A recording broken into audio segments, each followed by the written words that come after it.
Umukino urangiye kuri uyu munsi kuri uyu wa mbere ku itariki 17 wari gicuti wazaga ikipe ya APR FC na Al Merrek, ukaba urangiye ikipe ya APR FC itsinze Al Merrek ibitego 3-0.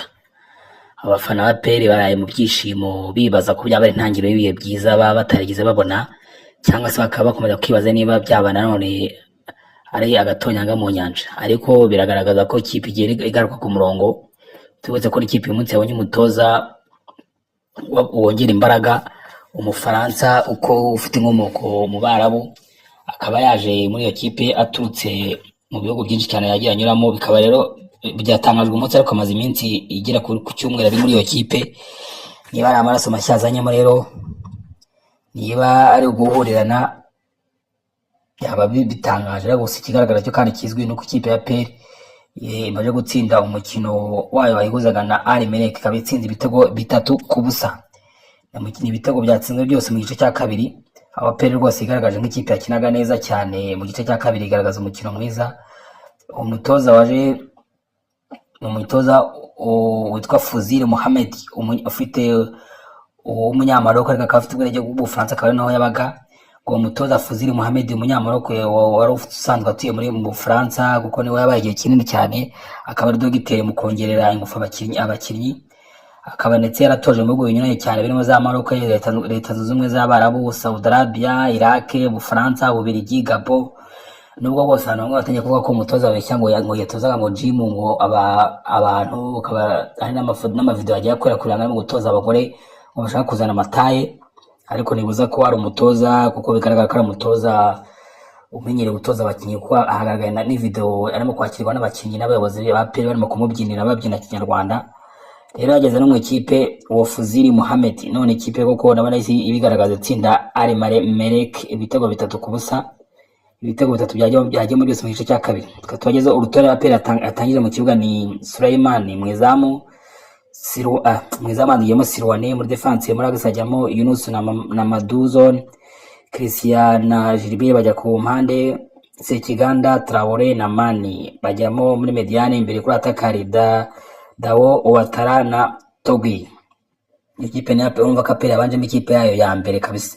APR yabanjemo ikipe yayo ya mbere, nakuvuga ngo barashyiramo ikipe ya kabiri ngo bakine, nk'uko twayibonye ku mukino wari wa Rayon Sports yatsindagamo ikipe yo muri Kenya, yabatsindagamo ibitego 3-0.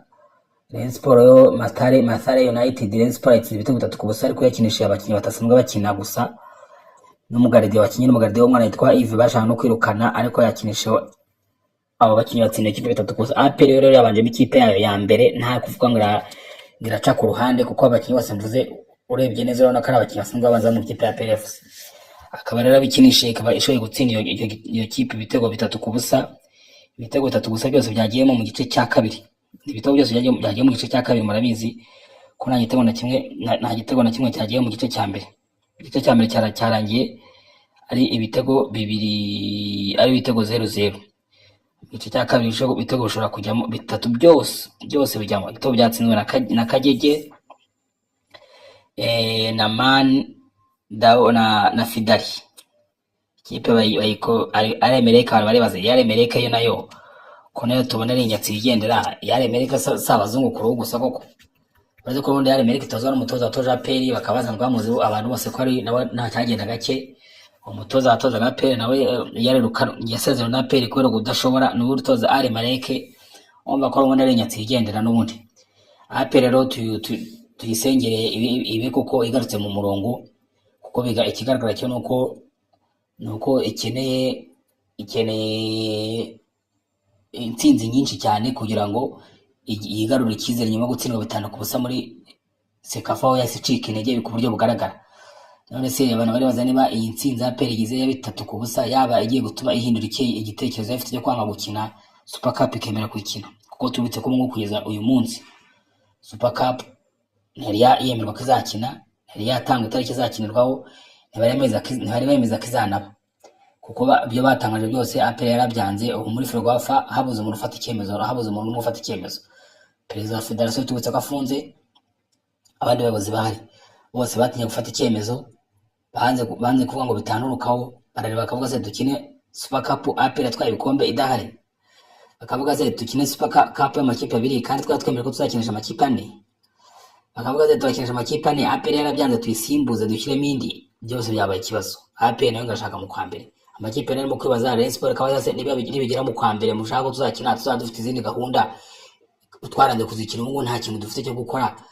Mbese byabaye gatera nzamba, habuze icyemezo gifatwa, habuze ufata umwanzuro, habuze ubihakana, kubera ko na federasiyo idafite umuyobozi nabyo burya ni ikibazo, kuko abayobozi bandi harimo siniteranya, harimo byahera byacu abantu batajya icyemezo, bose bategereza ko bahabwa amabwiriza. Turabizi ko hano mu bikorwa byose byaba mu mupira w'amaguru no mu bindi bikorwa, abantu bayibamo bose baba ari abantu batinya gufata ibyemezo, baba batinya ngo barahabwa amabwiriza se batoreye kuyobora umupira w'amaguru w'u Rwanda, nibo bagomba kugira ijambo rya nyuma, nibo bagomba gufata umwanzuro. Ariko bose ubu ngubu banze gufata icyemezo, icyo bakoze ngo ni ugutumiza amakipe ngo bareke ejo yahura ngo hagati yayo ngo ngahitemo icyo gukora, urumva ko ari ibibazo bikomeye cyane. Rero twabutse Osaka Pele umukino wakinnye umunsi yatsinze Aremereke ibitego 3-0, ibitego byose byagiye mu gice cya kabiri. Indi nkuru ihari kuri uyu mugoroba nuko umukinnyi Claude wakinaga mu ikipe ya PFC, ni umugabo Claude wakinaga ikipe ya PFC, wari usanzwe na kapiteni wayo, wari umaze iminsi nta kipe afite. Ubu ngubu kuri uyu mugoroba bwasinye ikipe Aremereke imaze gukubitwa ibitego 3-0 na Pele. Byiteze kaje kubafasha gukina ku ruhande rwa rw'ibumoso kuri gatatu, hari icyuho, akaba ari umuntu ugiye guhindura ikintu cy'ingenzi kuri iyo kipe. Claude rero niba uzaza kugabanya ibitego ikipe itsindwa, gukurumva ikipe ijya gutsindwa 3 na Pele nayo nta kigenda. Claude akaba agiye kugendamo kuri gatatu, akaba aguzwe $50,000 by'amadolari, aho azagembwa $2,500 by'amadolari ku kwezi. Twibutseho kandi iyo ikipe Aremereke rero ikipe yatwaye igikombe cya shampiyona muri Sudani, kubera ko ikipe ya Al Hilal nayo muri Sudani nayo isanzwe ikina shampiyona mu Rwanda hano, niyo yari yabaye ya mbere, ariko birangira bayiteye forfait ngo ku mukino ngo yakinishije abakinnyi ngo badafite ibyangombwa, ngo barengeje ubwenegihugu, kuko hari muri Sudani abakinnyi bakina b'abanyamahanga n'abakinnyi 5 ku mukino. Rero hari umukinnyi bakinishije bavuga ko ari umunyamahanga, kandi mbere barenze umubare w'abanyamahanga, ubwo ikipe biteye mpaga gutyo. Aremereke itwara igikombe cya shampiyona, ariko aho basanzwe basora no muri amakipe 3 muri shampiyona yabo agera akina Champions League. Niyo mpamvu Aremereke na Arahiri yindi bizasohoka. Rero umukinnyi ni umugabo Claude akaba asinye ikipe Aremereke ku mafaranga $50,000 mu gihe cy'imyaka 2.